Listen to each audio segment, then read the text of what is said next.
Hey Tomcat, and today I'm joined by guests. Eric. Christian. Brian. I am your co-host, Marlena Cannon, and can you guys go around and introduce your grades? I'm a senior, grade level 12. I'm a senior. Yeah. I'm also the. Today, Tomcats, we're going to be discussing the topic of, are we becoming too dependent on technology? Exactly. So I want to ask you guys actually, do you agree with that or do you disagree with that, and why?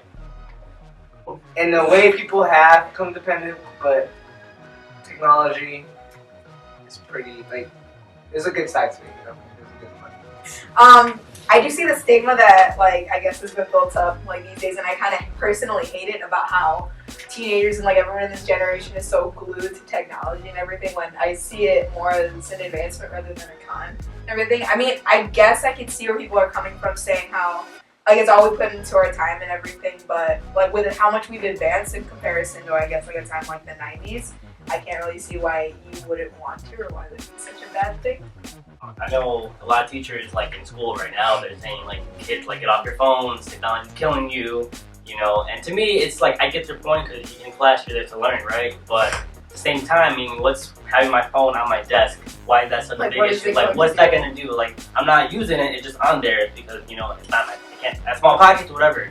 So that, if your phone's You get a your smaller, pocket, you get a smaller phone. but still, that still leads to adults, and especially if they're over 40 years old. I mean, you also gotta understand that they didn't grow up with those things, so it's not normal for them. But at the same time, you have to understand that every generation's kind of gonna have that thing that they're always doing. It just happens to be phones, and I feel like people just blame that on technology completely. Every generation had that one thing that they were all stuck to. I can't name something from a parent's generation, but I know a long time ago things like Game Boys and everything, people love those. It's the same thing. But people didn't have a whole blame on technology. It just happens because they're phones now, so everything is. In my old school, we actually have a rule against phones where you can't have a phone out in the middle of class because it can actually lead to detention and even a fine. So I can actually pretty bogus. I mean, well, it is. The fine part is kind of bogus, but honestly, I kind of see the difference now. Going to that school, I see that everybody talks to each other, everybody's really friendly, but coming here, it seems like those who are really into their phones all just tend to be really antisocial. Nobody talks too much here. They really, I mean, I understand, technology is an advancement, and I actually do support that we keep technology, but there's some people who just feel like they don't know their limits, and they kind of need to figure out when it's too much, but it's not everybody. So I guess, my question that I'm going to ask is, do you think that, how you brought up the argument of people who are really glued to their phones are more antisocial, do you think because we're so glued to technology it's making our generations more antisocial and everything, or do you think it's helping us feel better? I still think it's helping, honestly. It's just right now, at the moment, it's just going to be that little period since we're growing up, and it seems like texting is more easier.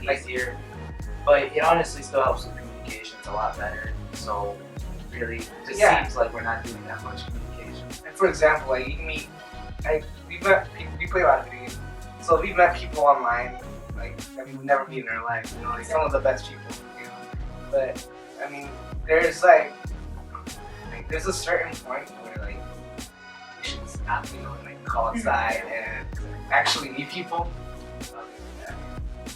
I think it's just finding that limit, like you were saying, finding knowing when's too much technology is too much, and I think if we do start implementing more technology in schools, I think at least this should be not a class dedicated, but maybe a segment or an assembly about technology, when's a good place to use it, and where to stop at, healthy use of the technology. So.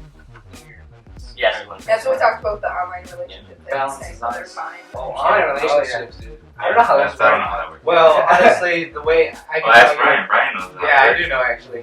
The way it works actually is, hopefully, if you're the kind of guy that's pretty rational and understands how people kind of work, you talk to them and you get to know basically the person if they're being the real person they are. Obviously, that there's always that risk, but if you talk to them and you get to know them really, and sometimes you might not even know what they look like until you get a picture of them or you meet them. But that's a big step.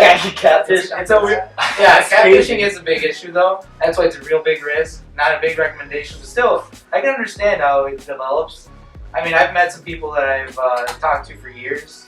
Like last year I did, and they're just the people that they're just like they were in over the internet, and they look exactly like they were. You know, it's just you gotta find the right like.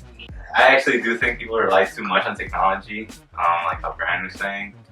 People get connected, but I think people socialize more over the internet than in person. So like, let's say you text someone like hours and hours, but you'll say like 3 words to them, you wouldn't know what to start up with, like in person. So yeah, Tomcats, that was today's topic. Like always, like, subscribe, share it. See you later, Tomcats.